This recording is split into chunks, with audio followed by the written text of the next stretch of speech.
Hello and welcome to Ellen Ruth Soap. I'm Ellen and today I am making another foodie inspired soap. I don't know why I was over at my fragrance shelves and all these foodie scents were jumping out at me. So I made the cupcake video. I hope you saw that one. And today we're going to make cake using this mold here. I got this on Amazon. It's already pre-sliced so I don't have to worry about slicing a big round mold, and it unmolds so easy. So this is the mold we're going to use to make cake slices. The fragrance today is cinnamon buns. This is from Be Scented. And it smells so good. It's very cinnamony, very bakery, got some buttery undernotes, yum. But with all the good smell, it's gonna have vanillin in it, it's gonna discolor.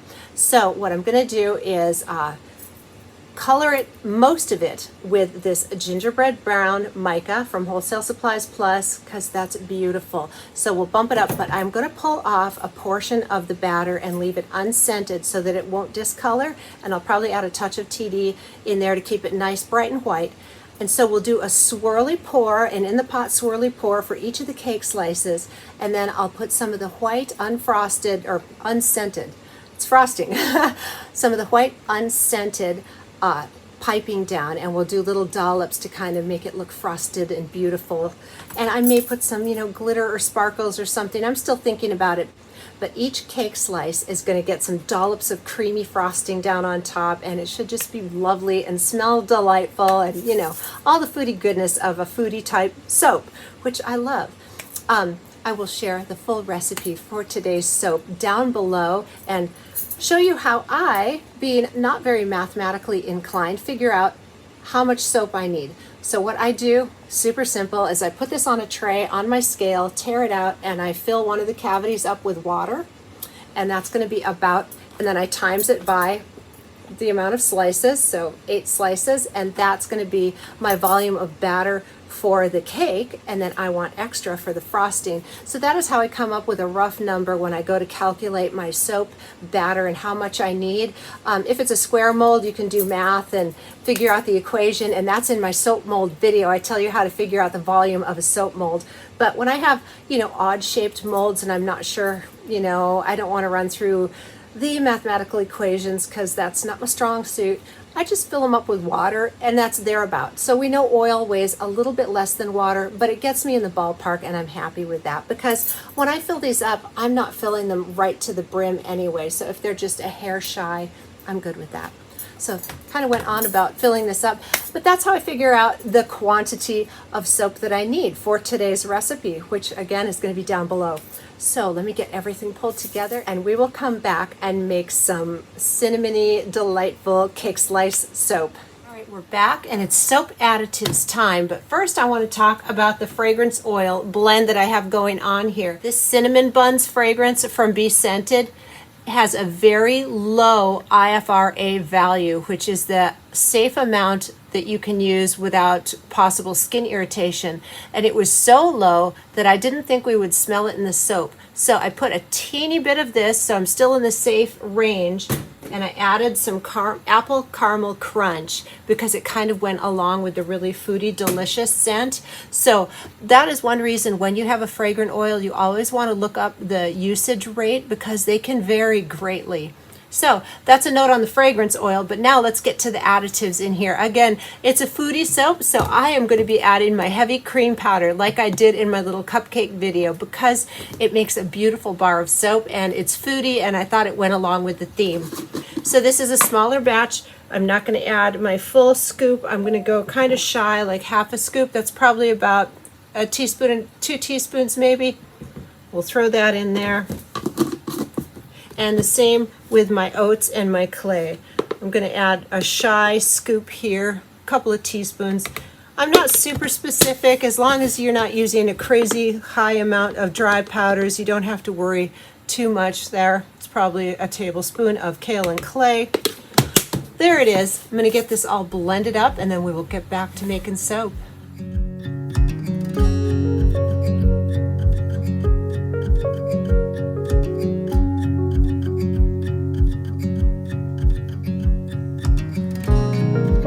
So before we get to adding our lye solution, let's talk about the soap recipe today.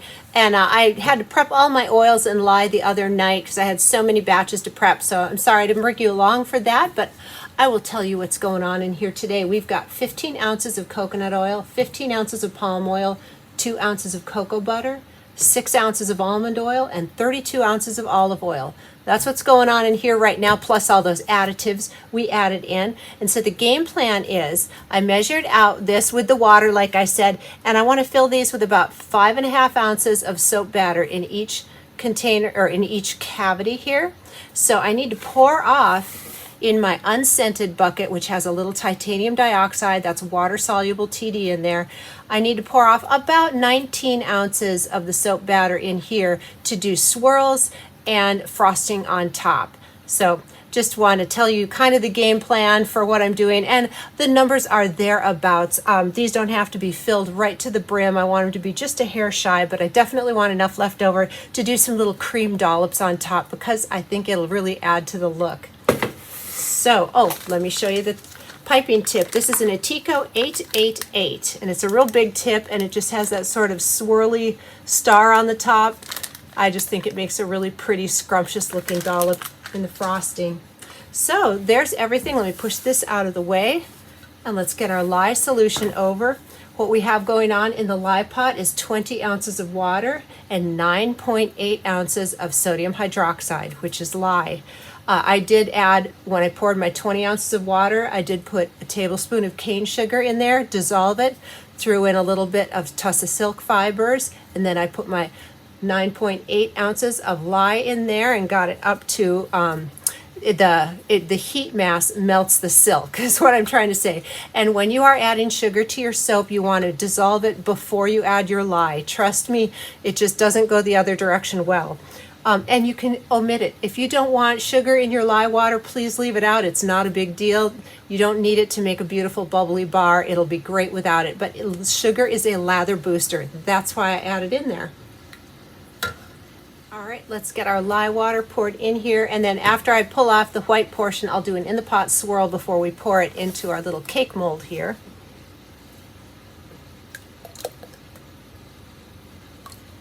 I'm really glad I went over and double checked the IFRA value on that Cinnamon Buns fragrance.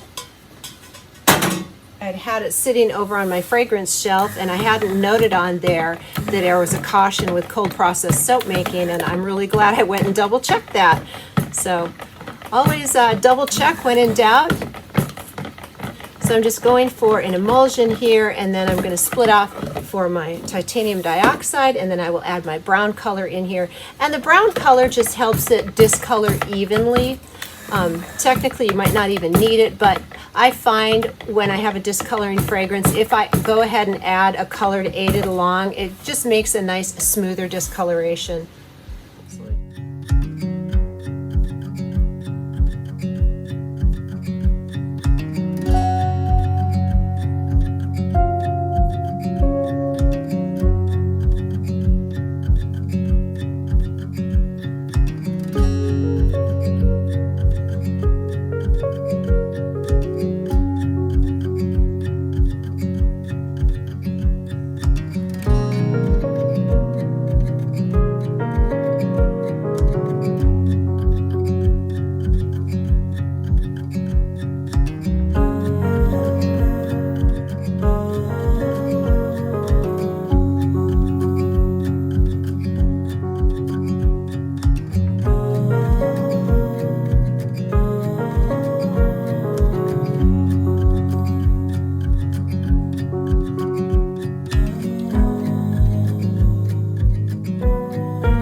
It's the next day, and once again, I overestimated how much batter I would use or need, but I love it because I love having soap flowers around. They make great little guest soaps and gifts, and I just love them.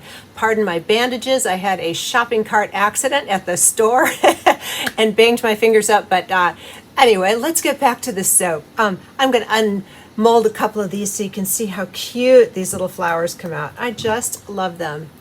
And I always keep this mold off, or a mold, a little flower mold, off to the side when I'm doing frosting and things, because sometimes I have extra batter, and I love these. And it smells so good in here. Just saying, that combination of fragrances smelled wonderful.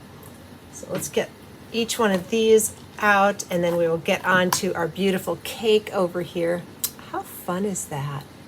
Look how pretty. Oh, I'm loving it. Okay. I'll save those off. Cake time. Look how cute this came out. I'm just so tickled. So I'm just going to kind of stretch the mold here a little bit. These should unmold no problem. The soap is a good firm recipe. So let's just, got my hand underneath here and I'm just pressing up. And there we go. Oh my golly. Scrumptious. Kind of want to take a bite. Oh, these are so cute. I love it. And just because these are a cute shape, I will let these go through a full cure time, which is about 4 to 6 weeks for me. Not 46 weeks. I had somebody message me and they're like, 46 weeks? I know, no, that's 4 to 6 weeks, around 4 or 6, depending. So what I'm going to do is I'm going to weigh these today. And then every couple days, I'll pop the same piece on the scale, and it will, as the water evaporates out of here, they will lose weight, usually about a half an ounce. And once they stabilize in weight, they are fully cured. But oh my goodness, I am tickled. All right, let's get the next one out here. This is so fun. And the tops are a little bit messy, and I wanted it to look like that. I wanted it to look like just messy cream. You know those spray cans of whipping cream, and they have the little star tip on them? That's what I wanted the top to look like, and I think we got it. Super, super thrilled.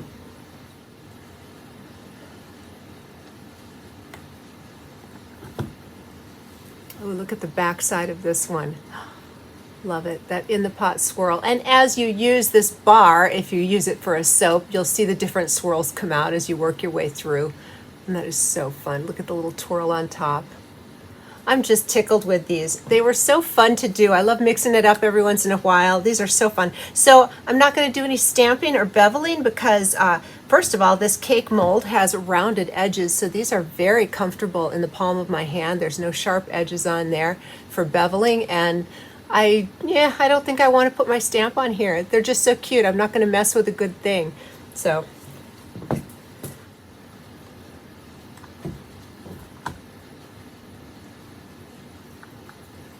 we go. Oh, so fun. I hope that you give this recipe a try. If you've never made soap before, follow all the safety precautions required to make a cold process soap.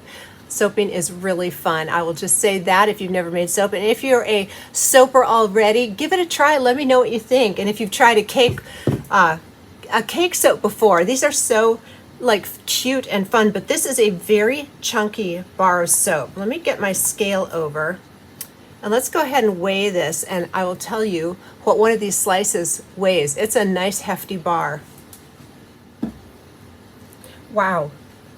This is 8 1/4 ounces, so 8 ounces. After the cure, this will probably be an 8-ounce bar. That is a hefty size bar. I love it. So if I was going to use this in the shower, I might even cut it in half so it's a little less intimidating, or cut it this way. I don't know if I'd take this whole thing in the bath, but you know what? Maybe. Why not? But an 8-ounce bar, that's a big piece of soap right there.